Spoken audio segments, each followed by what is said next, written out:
Jerry kesasar di hutan saat dia lagi hiking sendirian. Setelah sekian lama mondar-mandir nyari jalan, dia mulai kelaparan tuh. Akhirnya dia nemu 3 opsi ini. Tapi cuma salah satu di antaranya yang aman dimakan. Apa kamu bisa ngebantu Jerry nentuin pilihan yang tepat?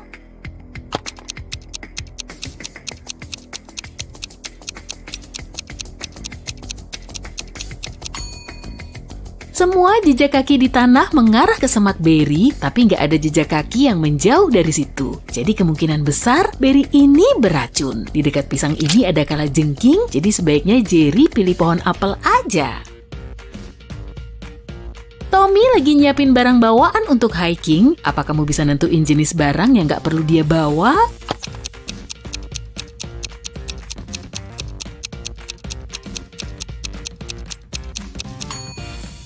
Kayaknya dia nggak perlu bawa hair dryer ini deh.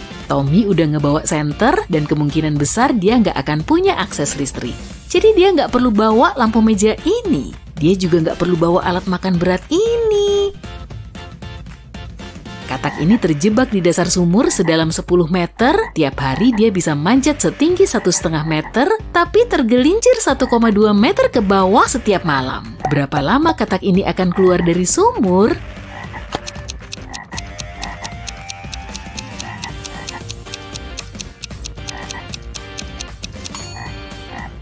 34 hari. Si katak cuma manjat 0,3 meter per 24 jam, jadi dalam 33 hari dia akan sampai di ketinggian 9,9 meter. Dan pada hari ke-34, dia akan melompat setinggi 0,3 meter lagi sebelum keluar dari sumur. Bayu terbangun di gua nyeremin dan ngeliat 4 terowongan menuju mulut gua. Dia cuma punya 1 kesempatan untuk keluar dari situ. Di terowongan pertama ada harimau lapar yang mengintainya. Terowongan kedua dipenuhi debu dan jaring laba-laba. Di terowongan ketiga ada hiu di dalam tangki air. Dan terowongan keempat dipenuhi ular berbisa. Terowongan mana yang paling aman dilewati?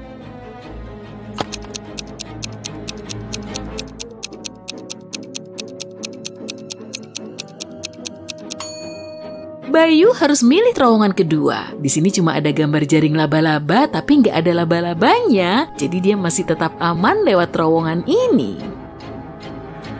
3 pendaki mengalami masalah saat sedang hiking. Apa kamu bisa tebak siapa yang paling berpeluang selamat?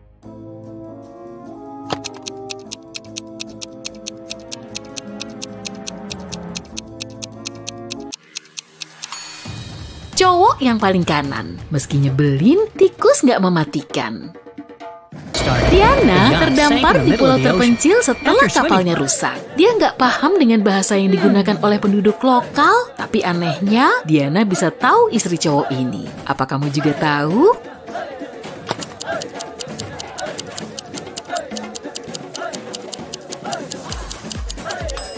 Cewek yang di sebelah kiri, mereka punya tato identik.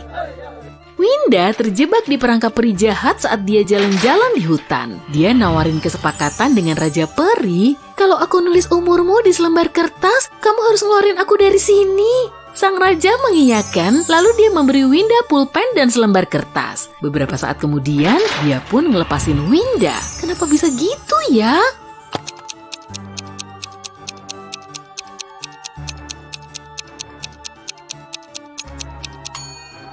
Winda beneran ngelakuin apa yang dia bilang. Dia menuliskan umurmu di atas kertas. Cerdas kan? Sonny berjalan sendirian di kota angker dan dia nemu tempat yang pas banget untuk tiktokan. Tapi apesnya, dia malah jatuh ke sebuah basement. Setelah celinggukan, dia nemu 4 pintu keluar. Di balik pintu pertama ada naga lapar, pintu kedua dipenuhi kobaran api, di balik pintu ketiga ada gurun yang dihuni piranha ganas. Dan di balik pintu keempat ada ular berbisa yang mengintainya. Pintu mana yang paling aman?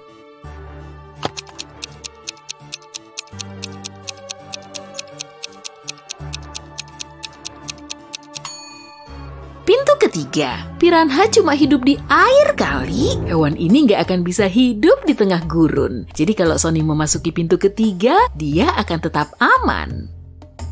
Jihan kesasar di tengah gurun dan airnya tinggal 1 botol. Dia nggak tahu harus nyari sumber air di mana. Apa yang harus dia lakukan? Lari secepatnya untuk nyari lebih banyak air, guyurin semua air ke kepalanya untuk mengurangi panas, nyari tempat teduh untuk beristirahat, diam di tempat sambil teriak minta tolong.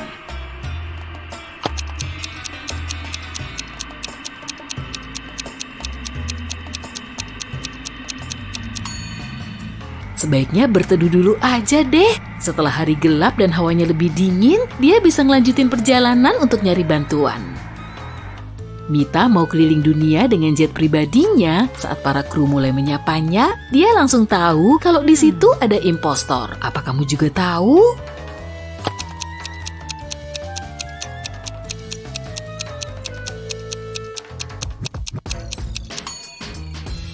Pilot ini memakai lencana dengan wajah dan nama cewek. Dia pasti udah nyuri ID orang lain tuh. Setelah bangun pagi, Tony nggak lihat bayangannya sendiri. Makanya dia langsung datang ke penyihir untuk ngembaliin bayangannya.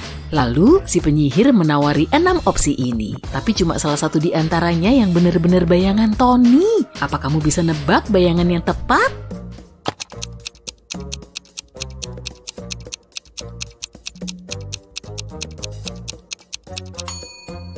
Yang benar bayangan pertama. Nina dan Sarah sama-sama punya hobi berenang, tapi salah satu dari mereka udah ngelakuin kesalahan fatal. Siapa ya?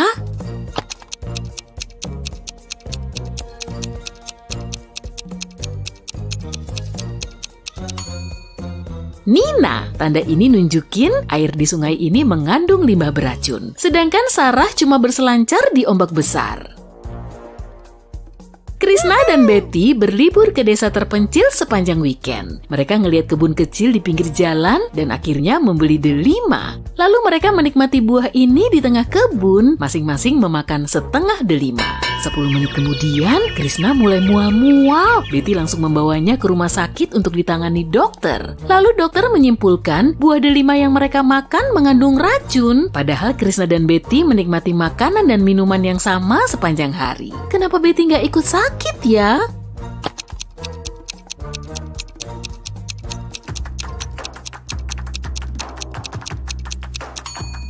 Racun itu terkandung di biji putihnya. Krishna memakan semua delima itu, sedangkan Betty cuma makan bagian merahnya. Alisa lagi jogging di taman, tiba-tiba dia ngelihat beruang coklat yang siap menghadang. Meski hewan ini terus mendekat, Alisa tetap bisa selamat. Apa yang dia lakukan? Lari secepat mungkin, tiarap di tanah dan pura-pura pingsan, atau dia mematung di posisinya. Apa tebakanmu?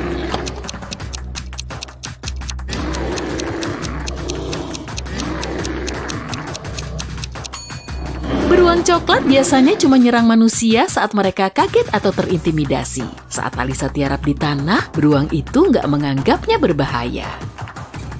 Saat lagi asyik menikmati keindahan alam, tiba-tiba Putra ngelihat harimau gunung di kejauhan.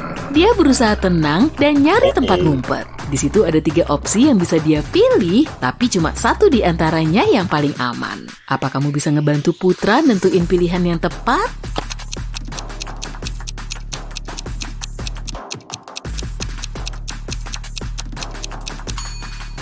Kalau Putra manjat pohon, harimau itu akan gampang menyerang dia. Harimau juga suka berenang kan? Jadi kalau dia kabur dengan naik perahu ini, dia akan tetap dikejar. Tapi kalau dia ngumpet di dalam gua dan nutup pintu masuknya dengan batu, dia akan bisa menghubungi tim penyelamat dan menunggu evakuasi. Bu Alin 45 tahun lebih tua dari anaknya Tommy. Tiap angka di usia mereka adalah bilangan prima. Dan usia Bu Alin kebalikan dari umur Tommy. Apa kamu bisa nebak usia mereka?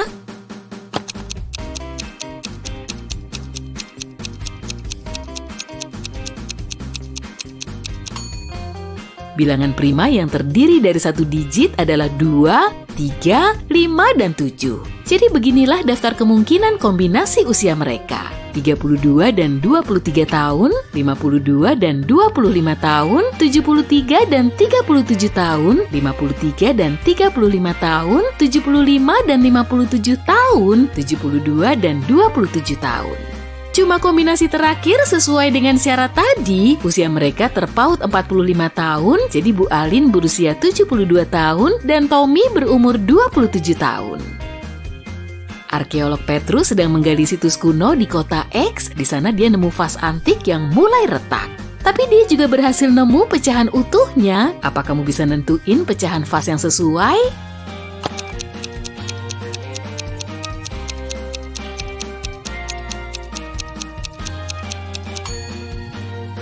Pecahan yang keempat. Saat naik parasut, Dani mendarat di tempat terpencil. Kebiasaan ya. Untungnya dia nemu terminal bus untuk pulang ke kota. Tapi cuma 1 dari 4 bus ini yang akan sampai di stasiun. Apa kamu bisa nebak yang mana?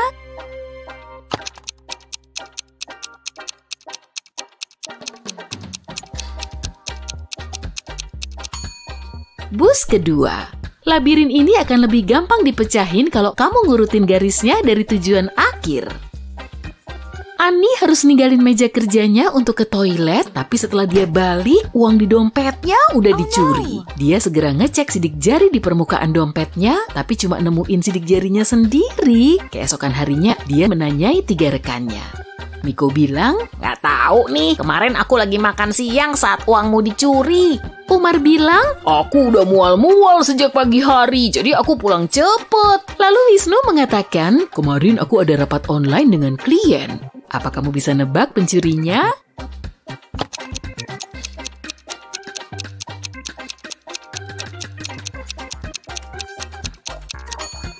Pasti Umar. Lihat aja tempat sampahnya. Dia pasti udah pakai sarung tangan ini untuk nyuri uang Ani, lalu membuangnya di tempat sampah. Ya, nyurinya kurang pro tuh.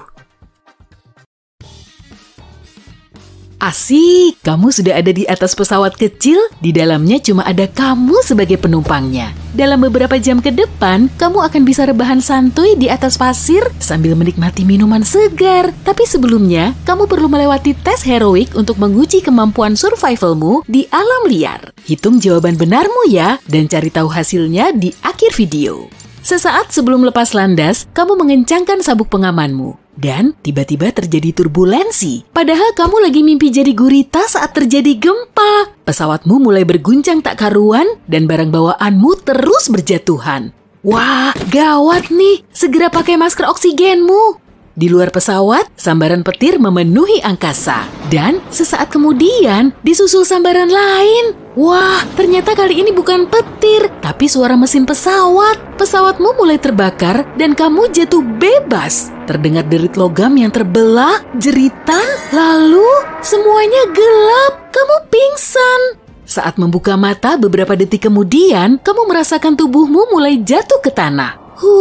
Oke, harus tetap tenang. Oh, lepas saja sabuk pengamannya, biar tubuhmu berhenti berputar. Semburat sinar mentari muncul di ufuk timur dan jauh di bawah sana terlihat hutan lebat, lapangan hijau, dan kolam kecil. Dengan meregangkan badan, kamu bisa mengubah arah jatuhmu. Di mana kamu akan mendarat atau lebih tepatnya terjatuh? Waktumu 3 detik untuk memilih.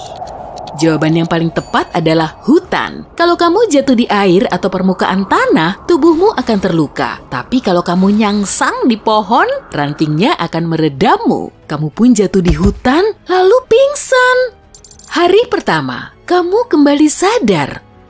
Sekujur tubuhmu sakit semua. Tapi ajaibnya, kamu nggak terluka dan bahkan masih bisa jalan. Ranting pepohonan telah menyelamatkan nyawamu tuh. Iya, anggap aja kita lagi ngehalu, oke?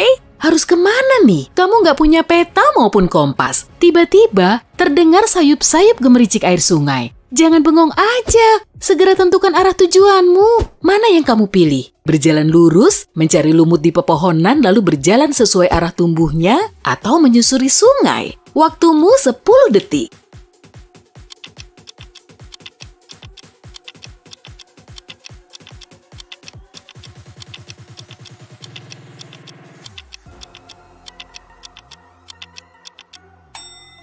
Kalau berjalan lurus, kamu akan tersesat dan cuma muter-muter. Mengamati lumut sebagai penunjuk jalan?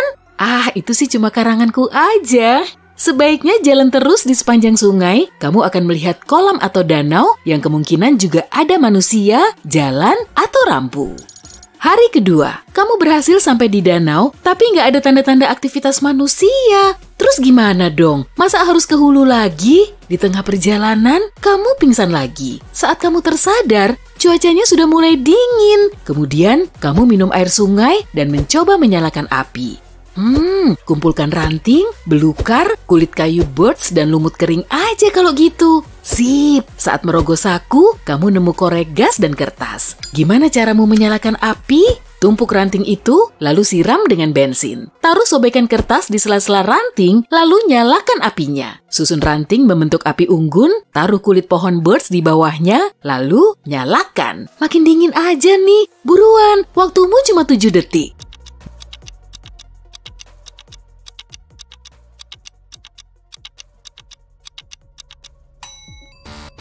Jangan siram ranting pohon dengan bensin. Bensin akan cepat terbakar dan asapnya bisa membahayakanmu loh. Kertas akan cepat terbakar sebelum kayunya ikut terbakar. Bentuk api unggun bisa jadi jalan masuk udara.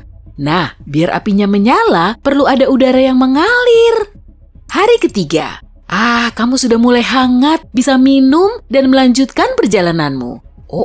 Ternyata perutmu belum terisi makanan sedikit pun selama 3 hari. Oke, kamu harus bertahan. Karena nggak bisa mancing, kamu masuk ke hutan untuk mencari makanan. Di situ ada beberapa makanan, buah beri. Kelihatannya seger tuh. Ada semut, lalu ada jamur.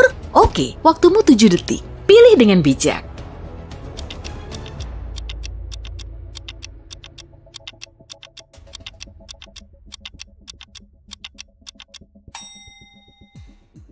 Yang paling aman tentu semut. Kamu nggak boleh makan buah beri dan jamur sembarangan. Bisa-bisa beracun. Terus gimana dong caranya bikin semut-semut itu berbaris rapi menuju mulutmu?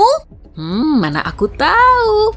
Hari keempat, beruang besar sudah menghadangmu. Kamu pun berseru untuk mengusirnya, tapi cuma dibalas dengan tatapan kurang senang. Beruang itu mulai mendekatimu. Gawat, apa yang harus kamu lakukan? Lari secepat mungkin, karena beruang bertubuh besar dan gak gesit. Manjat pohon lalu menunggu sampai beruang itu pergi, meringkuk di tanah dan tetap diam. Tentukan pilihanmu dalam 5 detik.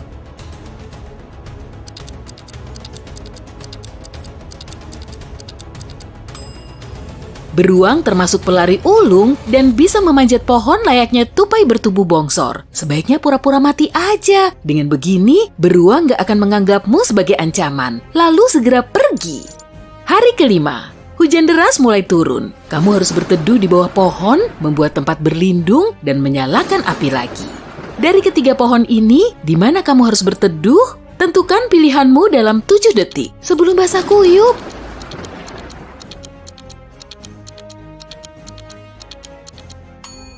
Pohon di sebelah kiri keropos, jadi sewaktu-waktu bisa roboh. Di batang pohon sebelah kanan ada ular yang merayap. Bisa saja berbisa, bisa saja nggak berbisa. Tapi tetap berisiko kan? Sebaiknya pilih pohon yang di tengah. Hari ke-6, perutmu mulai keroncongan. Ternyata semut nggak bikin kamu kenyang ya? Ya udah, gimana kalau menangkap ikan aja? Kamu bisa pakai bajumu sebagai umpan. Tapi tali pancingnya gimana? Kali ini waktumu 10 detik.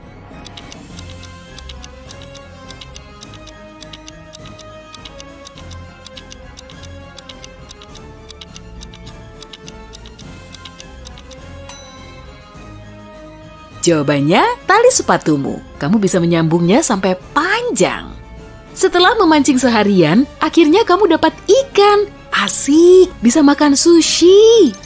Hari ke-7, perjalananmu menyusuri sungai terus berlanjut. Di hadapanmu, alirannya bercabang 2. Saatnya memutuskan yang kiri atau kanan. Waktumu cuma 7 detik untuk menentukan nasibmu.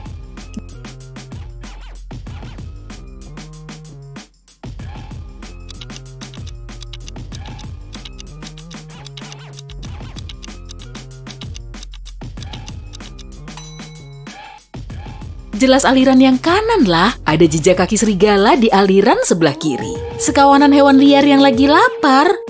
Nggak usah deh. Hari ke-8, di kejauhan terlihat atap rumah besar. Kamu pun bergegas menuju ke sana.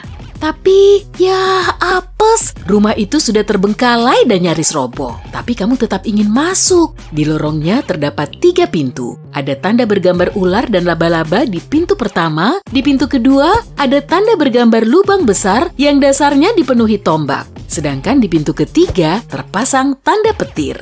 Mungkin di dalamnya ada listrik bertegangan tinggi. Ruang mana yang harus kamu pilih? Untuk menjawabnya, kuberi waktu 10 detik.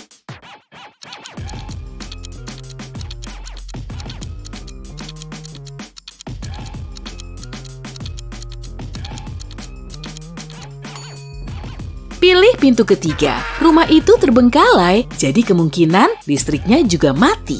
Kemudian, kamu menginap di rumah itu selama semalam sebelum melanjutkan perjalanan esok paginya. Serem juga. Hari ke-9, saatnya jalan lagi. Di dalam rumah itu, kamu melihat pecahan cermin lalu membawanya. Kali aja bisa dipakai. Setelah berjalan selama berjam-jam, kamu belum juga nemu jalan keluar. Kemudian, terdengar bunyi paling epik. Kamu pun mendongak. Wow, helikopter! Gimana ya caranya bikin mereka melihatmu? Mana sempat kamu bikin api? Nah, apa yang bisa kamu lakukan? Helikopternya segera menjauh tuh. Waktumu cuma 5 detik. Cepat!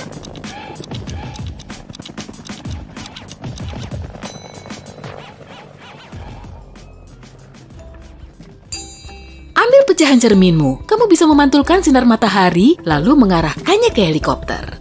Yeay! Mereka bisa melihatmu, tapi kamu belum bisa diselamatkan. Aduh, awan petir mulai muncul, sehingga helikopter itu harus segera menjauh. Pilihan terbaikmu tetap di tempat. Mungkin besok helikopter itu akan kembali. Hari ke-10, kamu bangun dengan perasaan lega. Penyelamat akan segera datang. Kamu pun segera melepas sepatu dan cuci kaki. Lalu terdengar bunyi geraman. 2 ekor serigala sedang siap mengarahkan moncongnya ke arahmu. Kamu mulai berlari sambil panik. Serigala itu mulai menyusul. Di hadapanmu ada 3 jalan. Jalan pertama penuh dengan batu bara panas. Yang kedua dipenuhi paku berkarat. Dan yang ketiga penuh dengan pecahan kaca. Mana yang harus kamu pilih? Buruan, waktumu 2 detik. Serigala itu terus menyusulmu.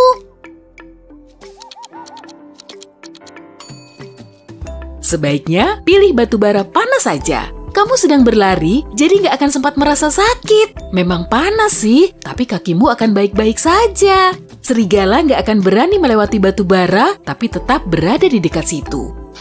Para penyelamat nggak akan tahu lokasimu. Bentar, gimana bisa jalan ini muncul di dalam hutan? Wah, jalan buatan manusia ternyata. Kamu sudah ada di jalur yang benar nih. Pemukiman sudah dekat. Pasti ada makanan, air minum, dan wifi. Hari ke-11, helikopter itu muncul lagi di langit. Kamu keluarkan cermin dan mulai bersemangat. Helikopternya mulai terbang turun, tapi nggak bisa mendarat di tepi sungai. Hutannya terlalu lebat. Para penyelamat menunggumu di seberang sungai. Cepat, 3 batang kayu melintang di atas sungai. Mana yang bisa kamu lalui? Waktumu 10 detik.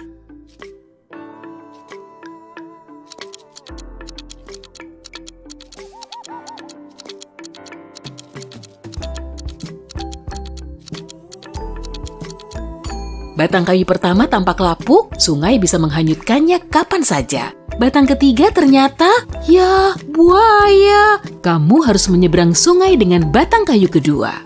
Yeay, kamu selamat. Perhentian selanjutnya, laut yang sepoi-sepoi. Tapi masih ada satu tes lagi. Kamu akan tersapu jauh ke tengah laut setelah tertidur di atas perahu kecil yang kamu sewa. Tapi yang itu di video lain aja ya. Nah, yuk kita cek dulu jawabanmu. 0-4 poin, sebaiknya jangan berkemah tanpa pemandu terlatih. Santuy, kan gak semua orang bisa bertahan di alam liar. 5-9 poin. Lumayan, kalau tersesat di hutan, kamu gak akan panik. Tapi kondisinya bisa mengkhawatirkan kalau kamu harus bertahan di alam liar selama beberapa hari. 10-12 poin. Alam liar sudah jadi rumah keduamu, dan kalau kondisinya makin memburuk, kamu bisa berkemah di hutan. Udah, gak perlu diingat-ingat lagi adegan jatuh dari pesawat tanpa parasut itu.